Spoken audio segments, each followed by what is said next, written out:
बेंगलुरु में विपक्षी दलों की बैठक जारी है। सभी 26 दलों के नेता बैठक में शामिल हैं। गठबंधन के नाम समेत 6 एजेंडों पर बैठक में चर्चा होगी। और चलिए बात कर लेते हैं बैठक में कौन कौन मौजूद है। सोनिया गांधी, राहुल गांधी, मल्लिकार्जुन खड़गे, ममता बनर्जी, नीतीश कुमार, अखिलेश यादव, अरविंद केजरीवाल, ऐसे देखिए प्रमुख चेहरे जो कि बैठक में मौजूद है। सीट शेयरिंग फॉर्मूले पर भी चर्चा हो सकती है। वहीं आज शाम 4 बजे सभी 26 पार्टियां एक साथ प्रेस वार्ता करेंगी और गठबंधन के लिए 4 से 5 नए नामों पर विचार भी संभव है। हालांकि देखिए सूत्रों के हवाले से बड़ी जानकारी सामने आई है। सोनिया गांधी ने हिंदी में नाम का प्रस्ताव रखा है। ये जानकारी भी सूत्रों के हवाले से आई है। गठबंधन के लिए नए नाम पर रणनीति या फिर सहमति बन सकती है। हालांकि देखिए 4 बजे प्रेस वार्ता होगी जिसमें इस पूरी बैठक को लेकर जानकारी दी जाएगी। ऐसे में समझा जा सकता है कि जब मीडिया से मुखातिब होंगे सभी नेता, उस वक्त भी कोई बड़े खुलासे हो सकते हैं, क्योंकि नाम को लेकर शुरू से ही चर्चाएं बनी हुई है। कई नाम शामिल आते हैं और ऐसे में देखना होगा कि जो 4 से 5 नए नामों पर विचार है वो इस बैठक में हो सकता है। और हो सकता है कि इस बैठक के बाद में कोई एक नए नाम पर मुहर भी लग जाए। हालांकि नाम वो कौन सा होगा इसको लेकर अभी जानकारी कोई सामने नहीं आ पाई है, पर हाँ 4 से 5 नाम ऐसे हैं जिनको लेकर विचार विमर्श किया जा रहा है। सोनिया गांधी ने हिंदी में नाम का प्रस्ताव रखा है।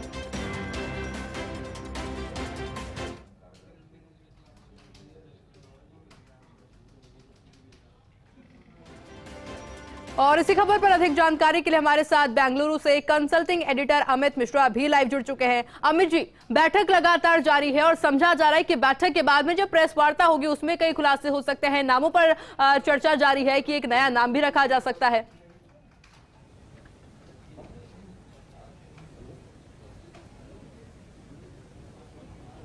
बिल्कुल आयुषी, और अब से थोड़ी देर के बाद यानी 4 बजे एक प्रेस कॉन्फ्रेंस की जाएगी जो संयुक्त विपक्ष की बैठक हो रही है। और जहां मैं खड़ा हूं इसके ठीक कुछ ही चंद कदमों पर वो हॉल है जहां वो बैठक के बाद प्रेस कॉन्फ्रेंस होगी, जहां बैठक चल रही है।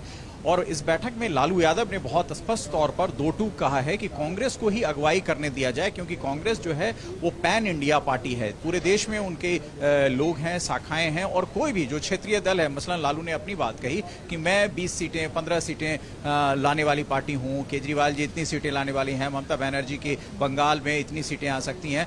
तो कुल मिलाकर जो पैन इंडिया है, अगर कांग्रेस किसी राजनीतिक दल से बात करती है तो कांग्रेस ही कर सकती है। और कांग्रेस को ही तमिलनाडु में बात करनी है, केरल में बात करनी है, यानी लीड जो है उस भूमिका में कांग्रेस को लालू ने कहा है कि उनको रहने दिया जाए। मैं आपको बताऊं, यूपीए जब बना था तब भी कांग्रेस ने ये शर्त रखी थी, लेकिन कांग्रेस ने इस बार कोई शर्त नहीं रखी है। कांग्रेस का ये मानना है कि ठीक है आप करें, हम आपके साथ हैं। लेकिन सबसे बड़ा सवाल है कि इस पूरे प्रकरण में कोई ऑपोजिशन का उतना बड़ा चेहरा सामने नहीं है। सामने वो चेहरा फिर एक बार सोनिया गांधी के तौर पर देखा जा रहा है कि सोनिया गांधी की सरपरस्ती में सारे लीडर कैसे एकजुट हो सकते हैं आयुषी। और इस बात की बानगी आपने देखी कि जब ये डिनर बुलाया गया था, जिस डिनर को सोनिया गांधी की तरफ से बुलाया गया और होस्ट चीफ मिनिस्टर सिद्धारमैया ने किया उसको, तो उसमें सारे दलों ने अपनी अपनी बात रखी। और अब से थोड़ी देर पहले जो लगातार ये बैठ के 11 बजे से चल रही, 11:30 बजे से चल रही है, इस बैठक में सबसे ज्यादा मुखर होकर लालू यादव ने बोला है। हालांकि 3 नाम सामने आए हैं और उन तीनों नामों पर सहमति नहीं बनी है। मैं आपको एक चीज स्पष्ट बता दूं कि कोई भी नाम जिसमें सेकुलर शब्द जुटा है,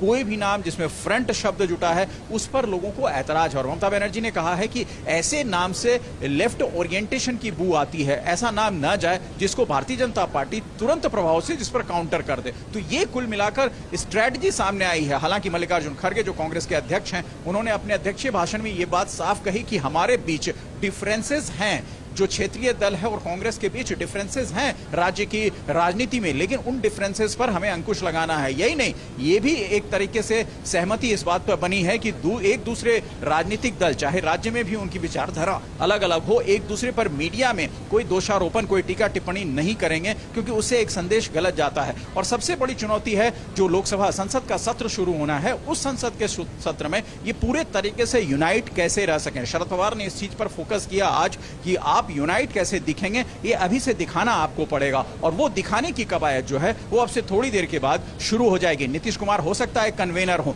लेकिन अगुवाई करने का जो श्रेय होगा वो कांग्रेस पार्टी को ही दिया जाएगा आयुषी।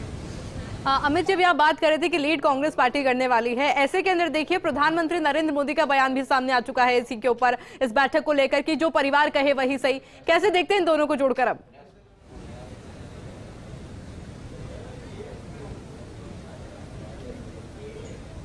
देखिए, सबसे बड़ी बात है, अभी मेरी इस मीटिंग में बैठे एक नेता से बात हुई जो कांग्रेस के नहीं है, वो किसी दूसरे पॉलिटिकल पार्टी के हैं। उन्होंने साफ कहा, जब मैंने उनसे पूछा तो उन्होंने कहा कि प्रधानमंत्री मोदी का संज्ञान लेना इस बैठक को लेकर, यही इस बैठक की सफलता है कि अगर प्रधानमंत्री और एनडीए संज्ञान ले रहा है कि हाँ, जो विपक्ष बेंगलुरु में बैठक कर रहा है, क्योंकि अब तक वो इसे मानते ही नहीं थे। अब तक उनको लगता था कि ऑपोजिशन जो है वो किसी तरीके से कुछ कर नहीं सकता है, कुछ उसकी औकात नहीं है, वो उस नेता का ये कहना था। तो अब अगर ये कहा जा रहा है तो इसका मतलब हमारी हैसियत कितनी बढ़ रही है। विपक्ष ये मान रहा है कि सत्ता के सामने चुनौती देने का मादा वो अब रखने जा रहा है, और इससे लगता है कि एनडीए और बीजेपी जो है वो अपनी दूसरी रणनीति बनाएगा।